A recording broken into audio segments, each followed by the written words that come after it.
Hi, I'm Mark Bedore. Today's Wild West is on location in Lone Pine.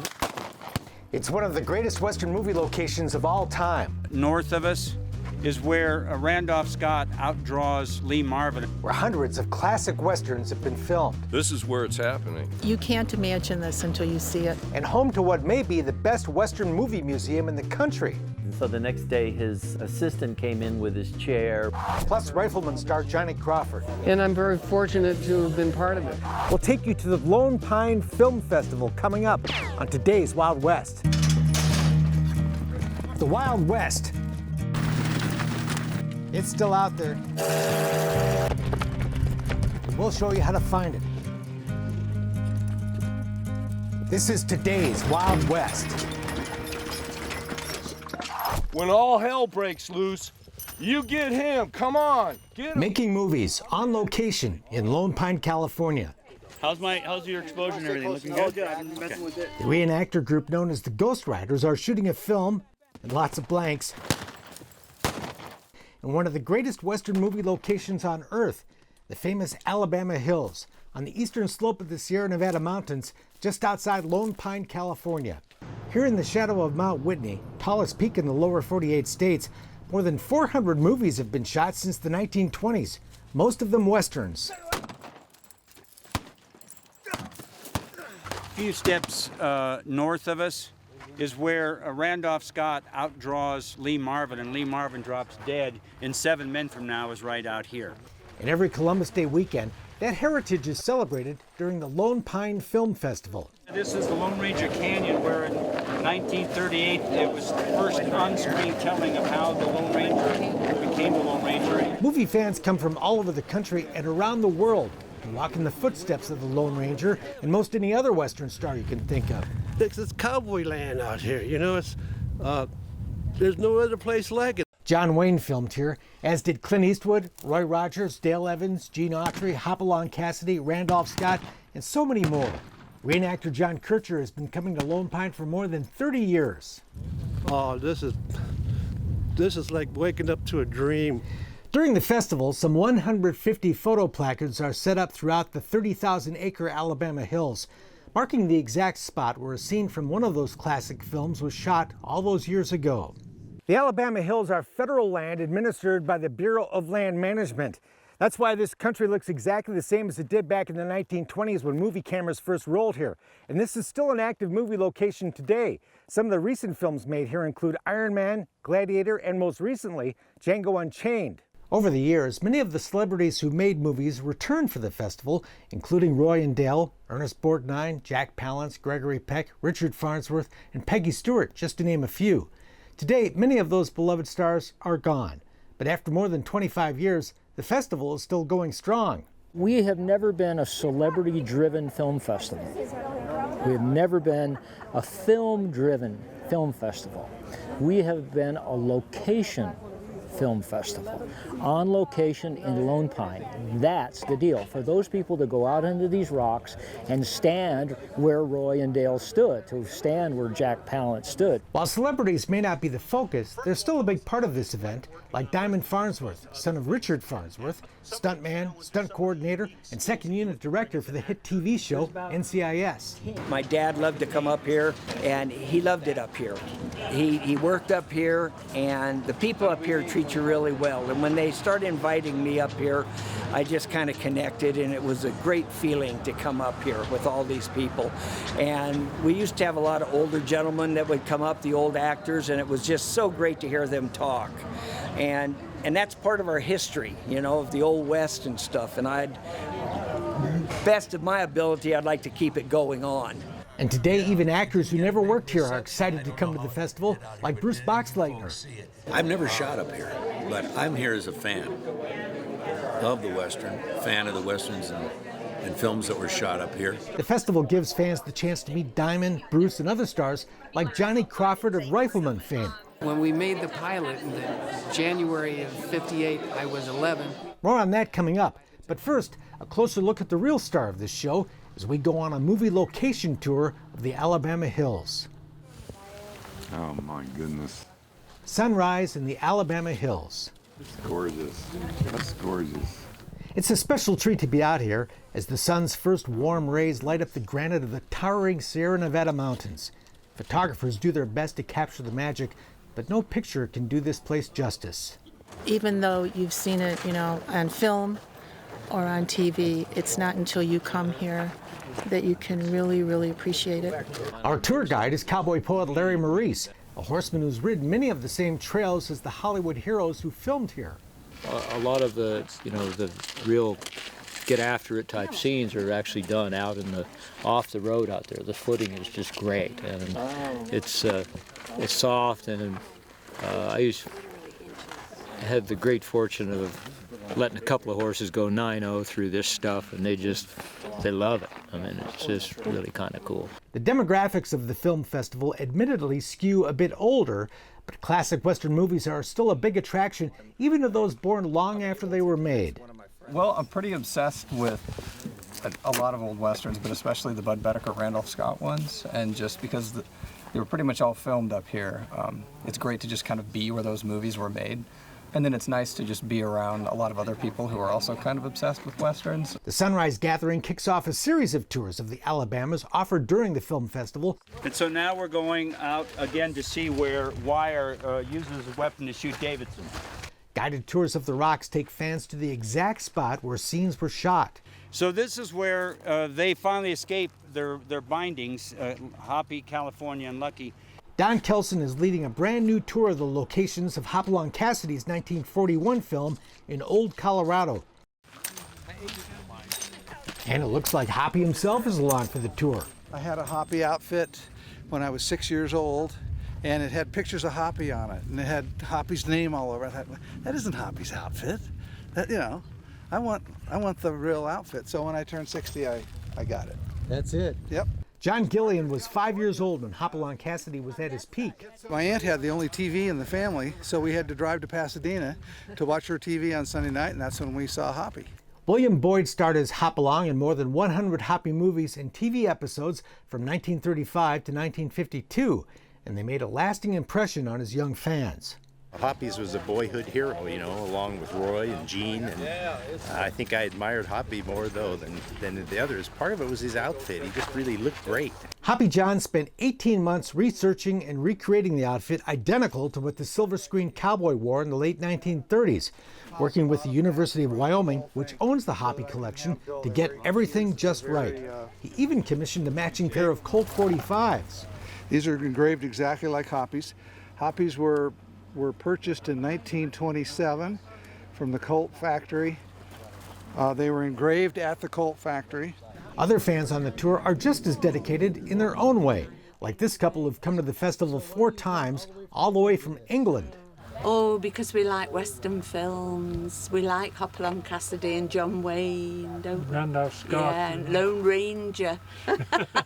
Along with the movie fans, there are fans of movie making who marvel at the expertise of the filmmakers who worked here. I have a little film background, and I really appreciate how they found just the right location to hide the horse, to put the cattle, to build the barn, to build the corral, and how clever they were to do that with the right light and the lighting and the background of the mountains. I mean, I'm just in envy of the art direction of especially the black and whites that were out here. And these rocks, again, are just part of the cast. Somebody made that conscious effort to include them. One of the reasons Hollywood loves working in Lone Pine is it's so easy to work here. For example, you can be doing a gunfight up in the rocks there with guys hiding behind the boulders, and without even moving your tripod, all you have to do is swivel the camera around and you have a completely different scene with Mount Whitney in the background. And this is all happening just a couple miles from your hotel room in town. And because it all looks just like it always has, it's a great thrill for fans to see where their favorite pictures were made. And especially when you've got a picture that shows you exactly the same When you think spot. I've stood where Randolph Scott stood, exactly, or Hopalong, or wherever they are, actually stood there. You go home, play the DVD and say, I've stood there. And I think what it does is you feel like you see the spot and you feel like you were in that movie somehow, doesn't it? Yeah. It really personalizes it. It would have been fun to be here while they were shooting that, just to see how they thought, this was going to look later. Yeah. They really understood what they were making. You could spend the whole weekend wandering these rocks, but then you'd miss all the action back in town. Team roping is just one of the many activities. Oh, nuts. Down at Statham Hall, another roper is showing off his stuff. Rifleman star Johnny Crawford. Monty Montana gave me a cotton rope on one of their very first episodes. Johnny will be forever known with Chuck Connors as father and son, Mark and Lucas McCain in The Rifleman. And I'm very fortunate to have been part of it. You know? And I'm proud of it. Yeah. And let's see if I can do a rollover here. More than 50 years after it aired, it's still great fun for fans who grew up watching that classic Western TV show to meet the star and hear the stories. A wonderful experience to meet people that we share something, you know, special. And I love hearing, you know, about their favorite episodes and stuff. And it's very sweet. And of course, everybody wants to know, what was Chuck Connors like? He was very mischievous and had a great sense of humor. And he loved, I was kind of shy, and he loved humiliating me. He would say, "Johnny, here, I've got to get something at the drugstore, or something. Come along with me." And we'd leave the studio and walk down Ventura Boulevard in our outfits, you know, and he was bold, as you know, he loved it, and but people loved it, honk at him and stuff. And he'd talk to people as they were crossing. If we were stopped at a light, you know, he'd roll down the window and start talking to people walking across the street and saying, I'm with my son, you know.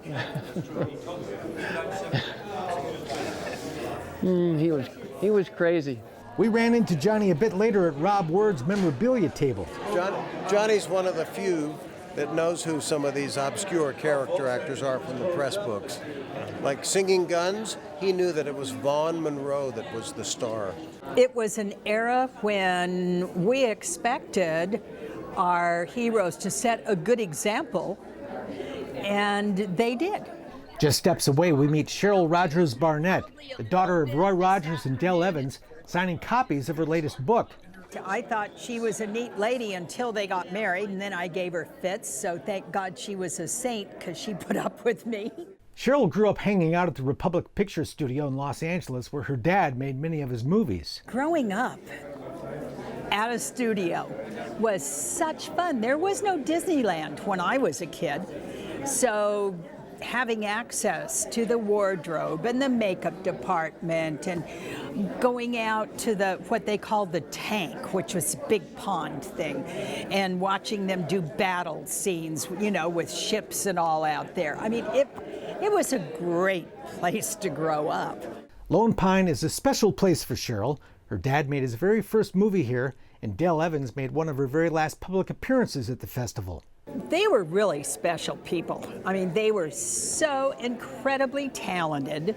This is a great experience, you know, to have people come up and tell you how much watching a movie had meant to them, or how much, you know, seeing my grandfather. Some of these folks had actually run across him in real life. The grandson of actor Joel McCrea and actress Frances Dee, Wyatt McCrea is a cherished regular at the festival.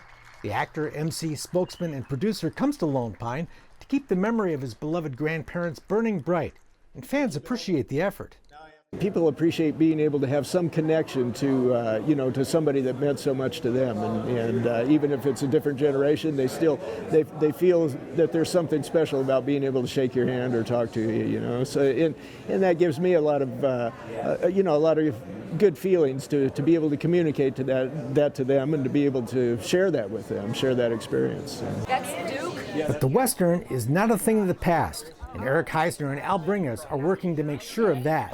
The romanticism of the horses and the landscapes is still out there, and people are hungry for that. We meet a lot of people that want to keep the West alive also, so it's not just us. I mean, we're the ones that are actually producing it and trying to make it happen, but the audience is there for us. Eric's written a Western novel and produced an award-winning Western film, which he shot in the Alabama hills. Al is an artist. The pair also sell Western wild rags modeled after the ones worn by John Wayne and other Western stars. They can even shape your hat.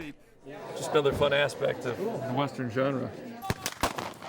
But their real passion is the Western film and doing their part to keep the genre alive and well.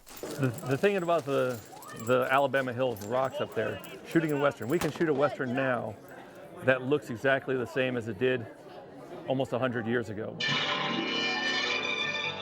Meantime, screenings of Western movies, most of them made right here, are a staple of the festival. They included Buffalo Bill, starring Wyatt's grandfather Joel McCrea, and directed by William Wellman, whose son remembers hanging out on the set when he was just 7 years old. Well, I just have nothing but wonderful memories of it. You know, I got to sit on Maureen O'Hara's lap, and to be on that set, and they make me up to look like, you know, I'm Buffalo Billy. And I loved it. Your first name? It's great fun to hear about the old Westerns, but it's also very interesting to hear what's happening in big-time Hollywood right now. If you saw the recent attempt at the Lone Ranger with Johnny Depp. Actor Bruce Boxleitner, stuntman Diamond Farnsworth, screenwriter Robert Knott of the Ed Harris Western Appaloosa, and LA Times film critic Kenneth Turan offered their fascinating insights during one of the weekend's many panel discussions. There are trends in what executives want to make, which is a different thing than what audiences want to see. We got in, we made it. Could we do it today? Yeah. By the way, with this amazing landscape we have here, this place was always a character. The environment, the West itself, is always a character in the Western movie, right? Unlike just about any other genre. You know, everybody watches, you know, the guy doing the transfer from the horse to the stagecoach or a wagon. You know what, you don't, and when you watch it, you okay, that's all right, but you don't realize how dangerous it is. What if that horse trips and falls and throws you down underneath that stagecoach? You're dead. That's all there was to it. And believe me, back in those older days, they ran over quite a few people trying this stuff. They did. And it was, bring me another one. I mean, if you want to make a historically accurate Western, that's important. If you don't, it's not. I want to be entertained by what's on the screen. I don't care if it reflects reality or not. I want to know if it does, but I want to walk out of that theater feeling good, not feeling, boy, they really nailed the nails on the barn were vintage. I don't need to know that. But across the street, vintage is what it's all about. We'll take a tour of what some people call the best movie museum in the country when today's Wild West continues.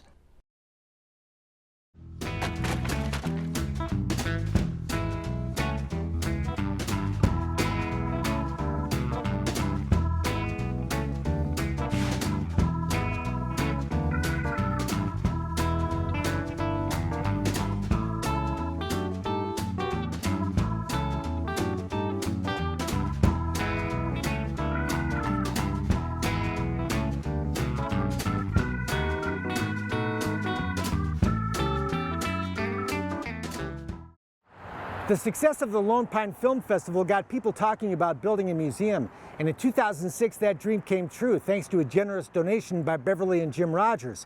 And today, the Museum of Western Film History is known as one of the best movie museums in the country. It's amazing. It's overwhelming.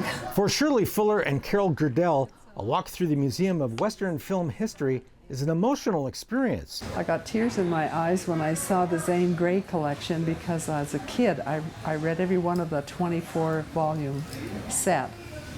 Every one of those stories probably 3 or 4 times. From the silent movies based on the stories of Zane Grey to relatively brand new pictures, Lone Pine's Movie Museum is a treasure trove of the films made in the Alabama Hills and the surrounding area, ever since the first movie crew came here in the 1920s to film The Roundup. What we do most is Western films, but we just don't want to ignore the other genres that were made here as well, like High Sierra. It's a very important film, Bad Day at Black Rock, and neither of those are Western films. The car Humphrey Bogart drove in High Sierra is part of the permanent collection, and Bob White brought the restored 1937 Cord owned by Tom Mix to Lone Pine for a special weekend appearance during the film festival. Everybody loves the history behind this car. Tom Mix was a Western megastar during the silent film era, earning some $400 million in today's dollars during his career. The one-time working cowboy got his start in showbiz at the Miller Brothers 101 Ranch, a traveling Wild West show of the early 1900s. Well, I grew up 30 miles from the 101 Wild West show. And Tom Mix, he had come from Pennsylvania, and he knew, you know, he was a horseman. That was no question about it. But that's where he became a real cowboy. White spent hundreds of thousands of dollars to restore the car Tom Mix was driving when he was killed in a crash in 1940. Mix customized the Cord with medals he'd received from European royalty, leather splash pads. This is the original one that I found in an attic out in California. Even a holster for the .357 pistol he kept handy under the steering wheel. Now the neat thing about that is his daughter Ruth, they'd go around from circus to circus, Tom Mix's circus, and he'd say, grab the wheel, and she'd grab the wheel and he'd pull that gun out and start shooting rabbits and squirrels and telephone poles and anything that he wanted to. So she used to get mad at him because he'd do that to her all the time. And Jack Hoxsey, who most people have never heard of. But we're trying to change that. Jack Hoxsey, Ken Maynard, and Buck Jones are among the other silent screen cowboys you can learn about in the museum's early years display.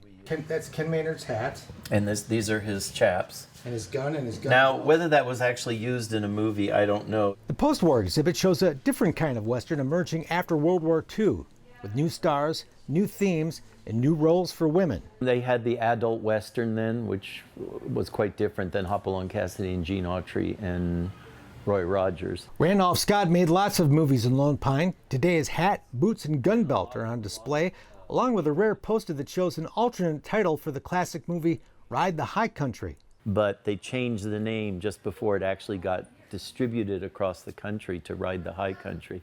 That was considered a more exciting, marketable name than Guns in the Afternoon. Yellow Sky, starring Gregory Peck, was made in the Alabamas. The museum owns the working script of director William Wellman. And when he had shot the scene that he was happy with it, he would exit out. So that's why there's X's on it. But he made all these comments about, would you see this guy sweat? So, you know, he was thinking, do they needed to show that cowboy sweating, for instance, and all kinds of details like that. So it's very interesting. We're very lucky to have it. The very thorough Lone Ranger and Hopalong Cassidy exhibits bring back memories for many baby boomers. The museum has a vast collection of memorabilia from both. The Hoppy collection is especially impressive. There's even a Hoppy bicycle.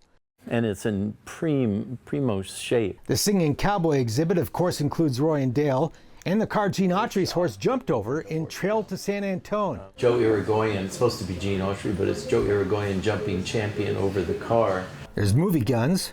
We have the sawed-off gun from Wanted Dead or Alive. And the tools of the trade of the stuntmen and women who brought that Western action to life. They call it a jerk vest. They would tie ropes or cables onto it and pull the rider off the horse, and it would look like he was shot. Along with the Westerns, there's the Easterns. Movies like Gunga Din, where the Alabama Hills played the Middle East, Asia, or India. I had someone who joked, they said, from every country in the world you can see Mount Whitney, because we played so many. We've even played, of course, Planets in Outer Space and The Backside of the Moon. Hollywood still comes to Lone Pine. The original Tremors shot here, along with G.I. Joe, Gladiator, and Iron Man. And most recently, Quentin Tarantino's Django Unchained. And so he was always asking me to take him around the museum. And he said to me one day, he said, I want my exhibit to be better than Iron Man's exhibit. And I said, well, we can't afford you, Quentin. Your stuff comes up, everybody bids on it, and that's like our budget for the year. And so the next day, his assistant came in with his chair with a signed script that won the Oscar, signed by Jamie Foxx and all the stars that were here. And then he calls me in June of that year and says, can you come down and pick up the dentist wagon? Just 8 years after groundbreaking, the reputation and collection of the Museum of Western Film History has grown to the point where there's talk of doubling the museum's size. Inyo County Film Commissioner Chris Langley is happy to welcome most any film project to the area, but would especially love to see more Westerns made here. That although the West was really only a 20-year period, it has framed who we are.